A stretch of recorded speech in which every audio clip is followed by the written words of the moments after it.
Hello ನಮಸ್ತೆ, ತಿರುಗುಬಾಣಕ್ಕೆ ಸ್ವಾಗತ. ನಾನು ರಕ್ಷತ್ ಶೆಟ್ಟಿ. ಈ ವಾರದ ನಮ್ಮ ತಿರುಗುಬಾಣ ಕಾರ್ಯಕ್ರಮದ ಅತಿಥಿ ವಿಧಾನ ಪರಿಷತ್ ಸದಸ್ಯ ಐವನ್ ಡಿಸೋಜ್ ಅವರು. ಐವನ್ ಡಿಸೋಜ್ ಅವರೇ, ತಿರುಗುಬಾಣಕ್ಕೆ ಸ್ವಾಗತ. ನಮಸ್ಕಾರ. ಐವನ್ ಡಿಸೋಜ್ ಅವರನ್ನ ನೋಡಬೇಕಾದ್ರೆ ಭಯದ ನೆರಳಿನಲ್ಲೇ ಕೆಲಸ ಮಾಡ್ತಾ ಇದ್ದಾರೆ ಅಂತ ಅನಿಸ್ತಾ ಇದೆ, ಹೌದಾ? ನನಗೆ ಯಾರ್ದು ಭಯನೇ ಇಲ್ಲ. ನಾನು ಜನರ ಸೇವೆ ಮಾಡಬೇಕು ಅಂತ ತೀರ್ಮಾನ ಮಾಡಿದ್ದೇನೆ. ಇದು ಇವತ್ತಲ್ಲ, 31 ವರ್ಷಗಳ ಹಿಂದಿಂದ ಪ್ರಾರಂಭ ಮಾಡಿದ್ದೇನೆ.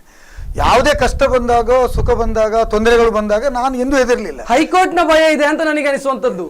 ಹೈಕೋರ್ಟ್ ನಮಗೆ ಏನು ಹೇಳಿಲ್ಲ. ಈಗ ಅದು ಪ್ರತಿಯೊಬ್ಬನಿಗೆ ಇರ್ತದೆ. ಇವತ್ತು ಹೈಕೋರ್ಟ್ ನಮಗೆ ಮಾತ್ರ ಅಲ್ಲ, ಹೈಕೋರ್ಟ್ನ ಜಡ್ಜರುಗಳೇ ಸೇರಿ ಸೀನಿಯರ್ ಅಡ್ವೊಕೇಟ್ ಅನ್ನು ನೇಮಕ ಮಾಡಿದಾಗಲೂ ಪ್ರಶ್ನೆ ಮಾಡಿದವರು ಇದ್ದಾರೆ. ಹಾಗಾಗಿ ನಮ್ಮ ನೇಮಕಾತಿ ಪ್ರಶ್ನೆ ಮಾಡಿದ್ದು ಒಂದು ಸಲ್ಲಿಕೆ ಆಗಿದೆ ಹೈಕೋರ್ಟ್.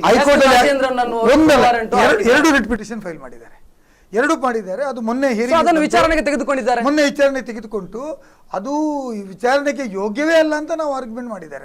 ನಾನಲ್ಲ, ನಿಮ್ಮ ಸರ್ಕಾರ ಮಾಡ್ಬೇಕು, ಅದು ನಾನು ಮಾಡುದು. ಅದು ವಿಚಾರಣೆ ಏನೇ ಆಗಲಿ, ಅದು ನಮ್ಗೆ ಎಲವ್ ಮಾಡ್ತಾರೋ ಇಲ್ವೋ, ಬಟ್ ನನ್ನ ಆ ಅರ್ಜಿಯಲ್ಲಿ ಹುರುಳಿದೆ ಅಂತ ಜಡ್ಜ್ ಹೇಳಿದ್ದಾರೆ. ಏನು ಹುರುಳಿದೆಲ್ಲ ತಗೊಳ್ಳಿಕ್ಕೆ, ಅರ್ಜಿ ವಿಚಾರಣೆಗೆ ತಗೊಳ್ಳಿಕ್ಕೆ ಯೋಗ್ಯ ಅಲ್ವಾ ಅಂತ ತಮ್ಗೆ ಗೊತ್ತಿದೆ. ಅದು ಯೋಗ್ಯತೆ ಇದೆ, ಒಂದಲ್ಲ ಒಂದು ಕಾರಣ ಕೊಟ್ಟೇ ಕೊಡ್ಬೋದು, ಯೋಗ್ಯ ಇರ್ತದೆ. ಅಲ್ಲಿ ಯಾವುದೇ ಕಾರಣ ಏನಿದ್ರೂ ಕೂಡ ಅದು ರಾಜ್ಯ ಸರ್ಕಾರ ನೋಡಿಕೊಳ್ತದೆ. ಮತ್ತೆ ಗವರ್ನರ್ ಒಂದು ಆರ್ಡರ್ ಮಾಡಿದ ಮೇಲೆ ಅದು ಚಾಲೆಂಜ್ ಮಾಡಲಿಕ್ಕೆ ಇಲ್ಲ ಅಂತ ಹೇಳುದು ಕೂಡ ಕಾನೂನಿನಲ್ಲಿ ಇದೆ.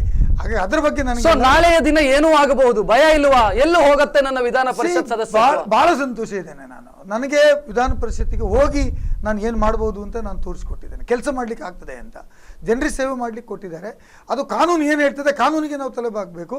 ಬಟ್ ನನಗೆ ಇಷ್ಟು ಧೈರ್ಯ ಇದೆ, ಯಾವ ಕಾರಣಕ್ಕೂ ನಾನು ವಕೀಲನಾಗಿ ಹೇಳಬಲ್ಲೆ, ಯಾವುದೇ ಕಾರಣಕ್ಕೂ ನಾನು ಕಾಂಗ್ರೆಸ್ ಪಕ್ಷದ ಸದಸ್ಯ ಅನ್ನ ಮಾತ್ರಕ್ಕೆ ನನ್ನ ಸದಸ್ಯತ್ವವನ್ನು ಅನುರ್ಜಿತ ಮಾಡಲಿಕ್ಕೆ ಸಾಧ್ಯ ಇಲ್ಲ ಎಂಬುದು ಸ್ಪಷ್ಟ. ಸೊ ನಿಮಗೆ ನೈತಿಕವಾಗಿ, ಈಗ ಕಾನೂನು ಅಂತ ಹೇಳ್ತೀರಿ, ನೈತಿಕವಾಗಿ ನಿಮಗೆ ಅದೊಂದು ನೋವಿಲ್ವಾ? ತಪ್ಪು ಮಾಡಿದೆ ನಾನು, ನನಗೆ ಆ ಕೋಟ ಬೇಡದಿತ್ತು. ಈ ಕೋಟ ತಪ್ಪು ಅಂತ ಪ್ರಶ್ನೆ ಇಲ್ವೇ ಇಲ್ಲ. ಸರ್ಕಾರಕ್ಕೆ ಯಾರು ಸಮಾಜ ಸೇವೆಯಲ್ಲಿ ಇರ್ತಾರೆ ಅವರಿಗೆ ನೇಮಕ ಮಾಡುವಂಥ ಅಧಿಕಾರ ಇದೆ. ಗವರ್ನರ್ ಮಾಡಿದ್ದಾರೆ. ಯಾವಾಗ ರಾಜ್ಯಪಾಲರು ಮಾಡಿದ್ರು ಅದರ ಅರ್ಥ it is fit to be appointed as a MLC ಅಂತ ಅರ್ಥ. ಇರುವಂತದ್ದು ಎರಡೇ ಬಾರ್. ಒಂದು ಸಾಹಿತಿಗಳು, ಕಲಾವಿದರು, ಇವರಿಗೆ ಅನ್ಯಾಯ ಮಾಡಿದ್ರು ಐವನ್ ಡಿಸೋಜ ಮತ್ತು ಉಳಿದ 4 ಜನ. ಸಾಹಿತಿಗಳು ಕಲಾವಿದರು ಮಾಡ್ಬೇಕಂತ ಎಲ್ಲಿ ಇಲ್ಲ. ಸಾಹಿತಿಗಳು ಕಲಾವಿದರು ಅನೇಕ ಜನ ಬಂದು ವಿವಿಧ ಕ್ಷೇತ್ರದಲ್ಲಿ ಸೇವೆ ಮಾಡಿದಂತ ಗಣ್ಯರು, ಪಾರ್ಟಿಯವರು ಅಲ್ಲ, 5 ಜನ. ಕಾನ್ಸ್ಟಿಟ್ಯೂಷನ್ ಏನ್ ಹೇಳ್ತದೆ, ಯಾರಾದರೂ ಸಮಾಜ ಸೇವೆಯಲ್ಲಿ ಇರುವವರು ಮಾಡಬೇಕು. ಸೈನ್ಸ್ ಅಂಡ್ ಟೆಕ್ನಾಲಜಿ, ಸಾಹಿತ್ಯ ಇದರಲ್ಲಿ ಮಾಡಬೇಕು ಹೇಳ್ತಾರೆ.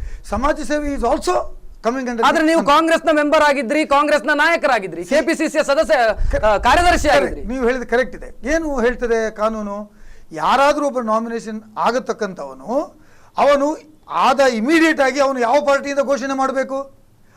ಅಥವಾ ನೀವು 6 ತಿಂಗಳೊಳಗೆ ಘೋಷಣೆ ಮಾಡದೇ ಇದ್ರೆ you are presumed to be the ruling party. ಯಾವ ಪಾರ್ಟಿ ನಿಮ್ಗೆ ನಾಮಿನೇಟ್ ಮಾಡಿದೆಯಾ ಆ ಪಾರ್ಟಿ ಸದಸ್ಯರು ಅಂತೇಳಿ ನಮ್ಮ ವಿಧಾನ ಪರಿಷತ್ ಸದಸ್ಯತ್ವಕ್ಕೆ ಆಟೋಮೆಟಿಕ್ ಆಗಿ ನಾನು. ಈಗ ನೀವು ಕಾಂಗ್ರೆಸ್ಸಿಗರು ಅಥವಾ ಕಾಂಗ್ರೆಸ್ ಸಮಾಜ ಸೇವಕರು? ಕಾಂಗ್ರೆಸ್ಸಿಗರು. ನಾನು ಈಗ ವಿಧಾನ ಪರಿಷತ್ತಿನಲ್ಲಿ ಕಾಂಗ್ರೆಸ್ ಸದಸ್ಯ.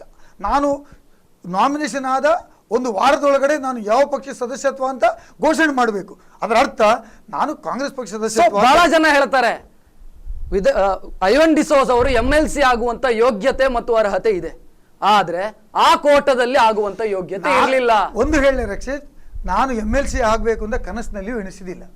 MLC ನನ್ನ ಚಿಂತನೆ ಕೂಡ ಇರಲಿಲ್ಲ.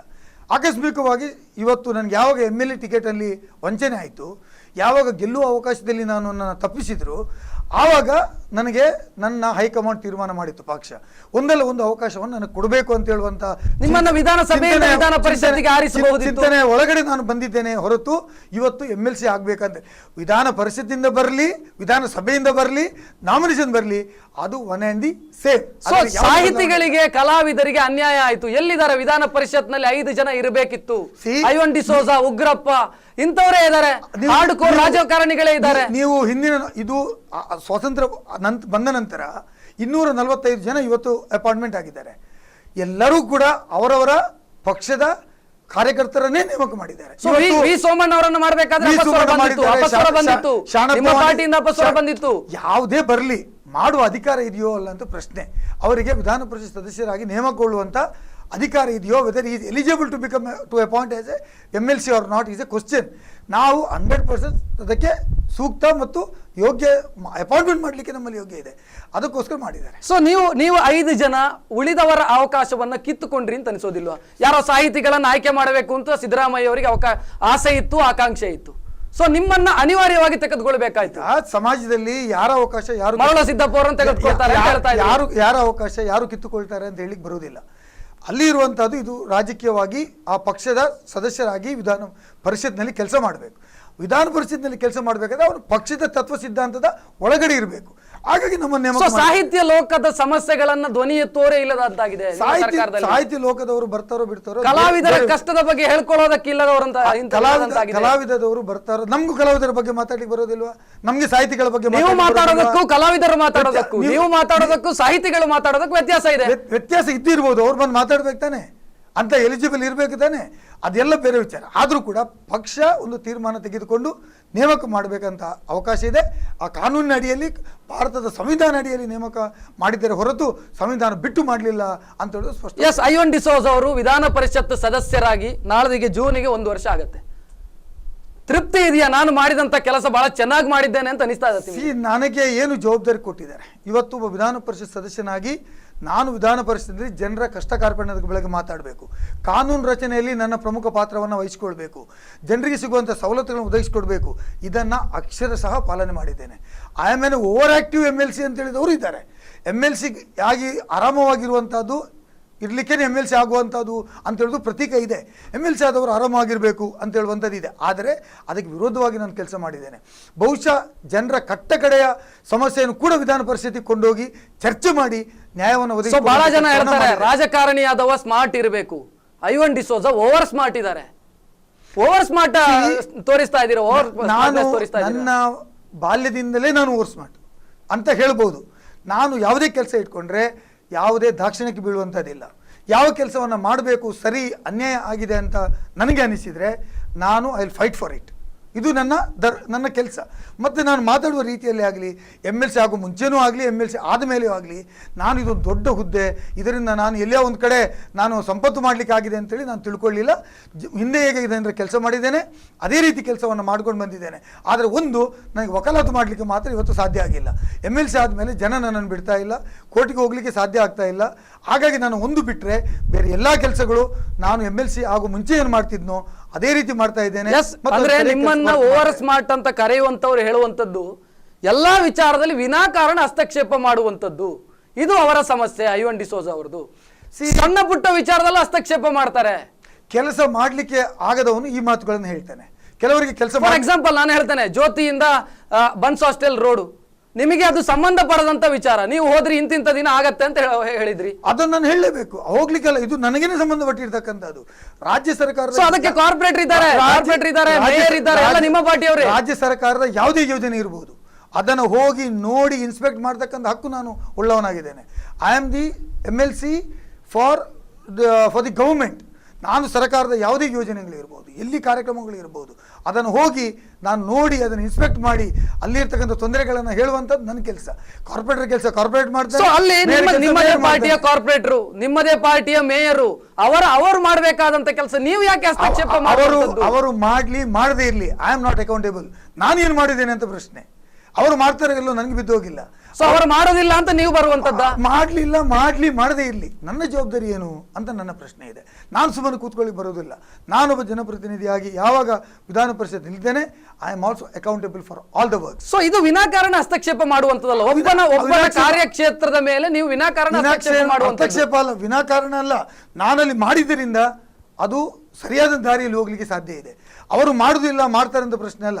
ನಾನು ಮಾಡದೇ ಇದ್ರೆ ಅದು ನೀವು ಆ ಸಂದರ್ಭದಲ್ಲಿ ಒಂದು ಎಕ್ಸಾಂಪಲ್ ಹೇಳ್ತೇನೆ. ಆ ಸಂದರ್ಭದಲ್ಲಿ ವೀಕ್ಷಣೆಗೆ ಬಂದ್ರಿ, ಹೊರಗೆ ಬಂದ್ರಿ, ಇಂತಿಂತ ದಿನ ಆಗತ್ತೆ ಅಂತ ಹೇಳಿದ್ರಿ. ಇದು ಉಳಿದವರಿಗೆ ಸಮಸ್ಯೆಯನ್ನ ತಂದು ಹಾಕತ್ತೆ. ಐವನ್ ಅವರೇ, ಉಳಿದ ನಿಮ್ಮ ಪಾರ್ಟಿಯವರು ನಾನು ನನ್ನ ಕೆಲಸ ಮಾಡುವಂಥದ್ದು, ಉಳಿದವರು ಮಾಡ್ತಾರೆ ಇಲ್ಲ ಅಂತ ನನಗೆ ಜವಾಬ್ದಾರಿ ಅಲ್ಲ. ಉಳಿದವರು ಮಾಡ್ಲಿಲ್ಲ, ಐ ಆಮ್ ಅಕೌಂಟೇಬಲ್. ನಾನು ಏನ್ ಮಾಡಿದ್ದೇನೆ ಅಂತ ಪ್ರಶ್ನೆ. ಸೊ ನೀವು ಗೈಡ್ ಮಾಡಬಹುದು, ನೀವು ಆದೇಶವನ್ನು ಕೊಡುವಂತ ಕೆಲಸ ಮಾಡ್ತೀರಿ, ಇಂತಿಂತಾಗತ್ತೆ ಅದು ಮಾಡುವುದೇ ನನ್ನ ಕೆಲಸ. ಅದು ನಾನು ಮಾಡ್ಲಿಕ್ಕಿದ್ರೆ I am not to be. So ಹಾಗಾದ್ರೆ ನಾವು MLC ಆಗಿ ಫಿಟ್ ಅಲ್ಲ ಅಂತ. MLC ಆಗಿ ವಿಧಾನ ಪರಿಷತ್ ಸದಸ್ಯರಾಗಿ ಪಂಚಾಯತ್ ಲೆವೆಲ್ ರಾಜಕಾರಣ ಮಾಡ್ತಾ ಇದ್ದಾರೆ, ಮಾಡ್ಲೇಬೇಕು. ರಾಜಕಾರಣ ರೈಟ್ ಫ್ರಮ್ ಮೈ ಚೈಲ್ಡ್ಹುಡ್, ಮನೆಯಿಂದಲೇ ರಾಜಕಾರಣ ಪ್ರಾರಂಭ. ಸೊ ಪಂಚಾಯತ್ ಲೆವೆಲ್ ರಾಜಕಾರಣ ಅಲ್ವಾ, ವಾರ್ಡ್ ಲೆವೆಲ್ ರಾಜಕಾರಣ ಇದು. ರಾಜಕೀಯದ ಎಲ್ಲಿಂದ ಪ್ರಾರಂಭ ಆಗುತ್ತೆ? ಐ ಆಮ್ ರೆಪ್ರೆಸೆಂಟಿಂಗ್ ಮಂಗಳೂರು ನಿಂದ ರೆಪ್ರೆಸೆಂಟ್ ಮಾಡ್ತೇನೆ ನಾನು. ಏನು ಬರೀ ಬೆಂಗಳೂರಲ್ಲಿ ಕೂತ್ಕೊಂಡು ನಿಮ್ಮದೇ ಆದಂತ ಒಂದು ಸ್ಟ್ಯಾಂಡರ್ಡ್ ಇದೆ, ವಿಧಾನ ಪರಿಷತ್ ಮೇಲ್ಮನೆಯ ಸದಸ್ಯರು ಅಂತ ಹೇಳೋದಕ್ಕೊಂದು ಬೇರೆ ಘನತೆ ಇದೆ. ರಾಜಕಾರಣದಲ್ಲಿ ಸ್ಟ್ಯಾಂಡರ್ಡ್ ಅಂತೇಳಿ ಇಲ್ವೇ ಇಲ್ಲ. ಜನರ ಸೇವೆ ಮಾಡ್ಲಿಕ್ಕೆ ನೀವು ಯಾವ ಲೆವೆಲಿಗೂ, ಸತ್ತಾಗ ನಾವು ಮನೆಗೆ ಹೋಗೋದಿಲ್ಲ, ಅವರ ಉತ್ತರಗಿರಿಗೆ ಹೋಗೋದಿಲ್ವಾ, ಮದ್ವೆಗೆ ಹೋಗುದಿಲ್ವಾ, ಒಂದು ರೋಡಿನ ವಿಚಾರದಲ್ಲಿ ಹಸ್ತಕ್ಷೇಪ ಮಾಡುವಂತದ್ದು ಎಷ್ಟು ಸರಿ? ಒಂದು ಆಕ್ಸಿಡೆಂಟ್ ಆದಾಗ ನಾವು ಹೋಗುದಿಲ್ವಾ, ಒಂದು ಆಕ್ಸಿಡೆಂಟ್ ಆದಾಗ ಅಲ್ಲಿ ರಸ್ತೆಯಲ್ಲಿ ಗುರಿ ಬಿದ್ದಾಗ ನೀನು ಎಲ್ಲಿ ಸತ್ತಿದ್ಯಾ MLC ಅಂತ ಫೋನ್ ಮಾಡೋದಿಲ್ವಾ, ಆಗ ನಾನು ಹೋಗುದಿಲ್ವಾ? ಅದು ಎಷ್ಟು ಹಕ್ಕಿದೆಯೋ ಎಲ್ಲ ಹಕ್ಕುಗಳನ್ನು ಕರೆಂಟ್ ಕಂಬದ ವಿಚಾರದಲ್ಲಿ, ಬೀದಿ ದೀಪದ ವಿಚಾರದಲ್ಲೂ ರಾಜಕಾರಣ ಮಾಡ್ತಾರೆ, ಅದು ಮಾಡುವುದೇ ರಾಜಕೀಯ. ಸೊ ನೀವು ಮೇಲ್ಮನೆಯ ಸದಸ್ಯರು, ಘನತೆ ಇದೆ, ಗಾಂಭೀರ್ಯ ಇದೆ, ಅದು ನಿಮ್ಮ ಲೆಕ್ಕದಲ್ಲಿ. ನನ್ನ ಲೆಕ್ಕದಲ್ಲಿ ಅದು ಸಮಾಜ ಸೇವೆಗೆ there is no bar at all. ಉಳಿದ ಪರಿಷತ್ ಸದಸ್ಯರನ್ನ ಗಮನಿಸಿ. ನಾನು ಇಲ್ಲಿಯವರನ್ನ ಹೇಳ್ತೇನೆ, ಗಣೇಶ್ ಕಾರ್ಣಿಕ್ ಅವರು, ಪ್ರತಾಪ್ ಚಂದ್ರ ಶೆಟ್ರು, ನಿಮ್ಮ ರೀತಿ ವಾರ್ಡ್ ವಿಚಾರದಲ್ಲಿ ಹಸ್ತಕ್ಷೇಪ ಮಾಡೋದಕ್ಕೆ ಬರೋದಿಲ್ಲ. ಅವರು ಮಾಡಬೇಕು ಮಾಡಬಾರ್ದು ಅದು ಅವ್ರಿಗೆ ಬಿಟ್ಟಿರ್ತಕ್ಕಂಥ ವಿಚಾರ. ನನ್ನ ವರ್ಕಿಂಗ್ ಸ್ಟೈಲ್ ಏನಿದೆ, ನಾನು ಬೆಳೆದು ಬಂದಂಥ ರೀತಿ ಏನಿದೆ, ನಾನು MLA ಚುನಾವಣೆ ನಿಂತಿರ್ತಕ್ಕಂಥವನು, ನಾನು ಜನರ ಬಳಿ ಇದ್ದಂಥವನು, ನಾನು ಜನರ ಕಷ್ಟ ಕಾರ್ಪಣ್ಯಗಳಿಗೆ ಸ್ಪಂದನೆ ಮಾಡುವಂಥದ್ದು, ನಾನು ಜನರನ್ನು ಬಿಟ್ಟು ನನ್ನ ರಾಜಕಾರಣ ಇಲ್ಲವೇ ಇಲ್ಲ. ನಾನು ಜನರ ಎಷ್ಟೇ ಕಷ್ಟದಿರ್ಬೋದು, ಅದು ಎಷ್ಟೇ ಚಿಕ್ಕದಿರ್ಬೋದು, ಆ ಕೆಲಸವನ್ನು ಮಾಡ್ಲಿಕ್ಕೆ ಮಂಗಳೂರು ಕೇಂದ್ರಿತ ರಾಜಕಾರಣ ಐವನ್ ಡಿಸೋಜ ಅವರು ಮಾಡ್ತಾ ಇದ್ದಾರೆ. 100% ನೀವು ಮಂಗಳೂರಿಗೆ ಸೀಮಿತವಾದಂತ MLC ಅಲ್ಲ. MLC ಎಲ್ಲಿಂದ ಬಂದಂತ ಪ್ರಶ್ನೆ ಅಲ್ಲ. ನಾನು ಮಂಗಳೂರಿನ ಜನತೆಯ ಕಷ್ಟ ಕಾರ್ಪಣ್ಯಗಳಿಗೆ ಸ್ಪಂದನೆ ಮಾಡೋದಕ್ಕೋಸ್ಕರನೇ ಮಂಗಳೂರು ದಕ್ಷಿಣ ಕ್ಷೇತ್ರವನ್ನು ನನ್ನ ಕಾರ್ಯಕ್ಷೇತ್ರವನ್ನಾಗಿ ನಾನು ಅದೇ ತಕರಾರು ಇರುವಂತದ್ದು. ನೀವು ಮಂಗಳೂರಿಗೆ ಸೀಮಿತವಾದಂತ MLC ಅಲ್ಲ, ನೀವು ಇಡೀ ಕರ್ನಾಟಕಕ್ಕೆ ಸೀಮಿತವಾದಂತ MLC, ನಾಮಕರಣ ಸದಸ್ಯರು. ನೀವು ಎಲ್ಲಾ MLCಗಳು ಯಾವುದೇ ಕ್ಷೇತ್ರದಿಂದ ನೇಮಕವಾಗಿ ಬಂದಿರಬಹುದು, ಆದರೆ ಅವರು ಕಾರ್ಯಕ್ಷೇತ್ರವನ್ನ ನೇಮಕ ಮಾಡಲಿಕ್ಕೆ ನಮ್ಮನ್ನು ಮೊದಲು ಕೇಳಿಕೊಳ್ತಾರೆ, ನೀವು ನಿಮ್ಮ ಕಾರ್ಯಕ್ಷೇತ್ರಕ್ಕೆ ಯಾವ ಕ್ಷೇತ್ರವನ್ನು ಆಯ್ಕೆ ಮಾಡಿಕೊಳ್ತೀರಿ. ನಾನು ಮಂಗಳೂರು ದಕ್ಷಿಣ ವಿಧಾನಸಭಾ ಪ್ರತಾಪ್ ಚಂದ್ರ ಶೆಟ್ಟಿ ಕುಂದಾಪುರದಲ್ಲಿ ರಾಜಕಾರಣ ಮಾಡಿದ್ರೆ ಸಮಸ್ಯೆ ಇಲ್ಲ, ಕಾರ್ಣಿಕ್ ಅವರು ಇಲ್ಲಿ ಮಾಡಿದ್ರೆ ಸಮಸ್ಯೆ ಇಲ್ಲ.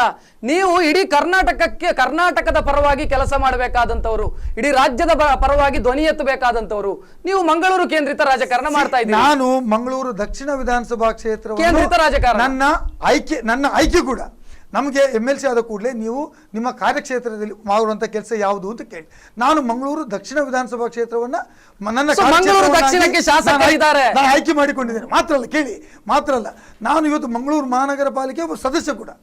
ಯಾಕೆ ಸದಸ್ಯ? ನನ್ನ ಕಾರ್ಯಕ್ಷೇತ್ರ ಮಂಗಳೂರು. ನಾನು ಜಿಲ್ಲಾ ಪಂಚಾಯತ್ ಮೆಂಬರ್ ಅಲ್ಲ, ಮಂಗಳೂರು ದಕ್ಷಿಣ ವಿಧಾನಸಭಾ ಕ್ಷೇತ್ರದ ಸದಸ್ಯರಾಗಿರೋದರಿಂದ, ನಾನು ಆಯ್ಕೆ ಮಾಡಿಕೊಂಡಿರುವುದರಿಂದ ಮಂಗಳೂರು ಮಹಾನಗರ ಪಾಲಿಕೆ ನಾನೊಬ್ಬ ಸದಸ್ಯ. ನಾನು ಕೇಳುವಂತದ್ದು, ಇಲ್ಲಿಗೊಬ್ಬರು ಶಾಸಕರು ಅಂತ ಇದ್ದಾರೆ ಮಂಗಳೂರು ದಕ್ಷಿಣ ಕ್ಷೇತ್ರಕ್ಕೆ, ನೀವು ಬೀದರ್ ಗುಲ್ಬರ್ಗವೋ ಆಯ್ಕೆ ಮಾಡ್ಕೊಳ್ಬಹುದಿತ್ತು, ನಿಮಗೆ ಅವಕಾಶ ಇತ್ತು. ಸಮಾಜ ಸೇವಕ ಅಂತ ಹೇಳ್ತೀರಿ, ಅದನ್ನ ಮಾಡ್ಬೋದಿತ್ತಲ್ಲ ನೀವು. ಮಂಗಳೂರು ದಕ್ಷಿಣ ವಿಧಾನಸಭಾ ಕ್ಷೇತ್ರದವ್ರು ಬೀದರಿಗೆ ಹೋಗ್ಲಿಕ್ಕೆ ಆಗತ್ತಾ? ಆಗೋದಿಲ್ಲ ಅಲ್ವಾ? ನಿಮಗೆ ಹೋಗಬಹುದು, ಅವಕಾಶ ಇತ್ತು ನಿಮಗೆ. ನನ್ನ ವಾಸಸ್ಥಳ ಎಲ್ಲಿಯೋ ಅಲ್ಲಿಯೇ ನಾನು ಆಯ್ಕೆ ಮಾಡಿಕೊಳ್ಬೇಕು. ಈ ನೀವು ಮಾಡಿದಂಥ ಆರ್ಗ್ಯುಮೆಂಟ್ ಬಹುಶಃ ನನ್ನಂತ ರಾಜಕಾರಣಿಗೆ ಅಪ್ಲಿಕೇಬಲ್ ಆಗುದಿಲ್ಲ. ಅದು ಊರು ಸುತ್ತಾಡುವಂತ ರಾಜಕಾರಣಿಗಳು ಅಲ್ಲ, ನಿಮಗೆ ಸಮಾಜ ಸೇವೆಯ ಮೇಲೆ ಪ್ರೀತಿ ಇಟ್ಟುಕೊಂಡಂತ ಐವನ್ ಡಿಸೋಜ ಊರು ಸುತ್ತಾಡುವಂತ ರಾಜಕಾರಣಿಗಳಿದ್ದಾರೆ, ವಿಸಿಟಿಂಗ್ ಪ್ರೊಫೆಸರ್ಸ್, ಅಂತ ರಾಜಕಾರಣಿಗಳಿಗೆ ಆಗ್ಬೋದು.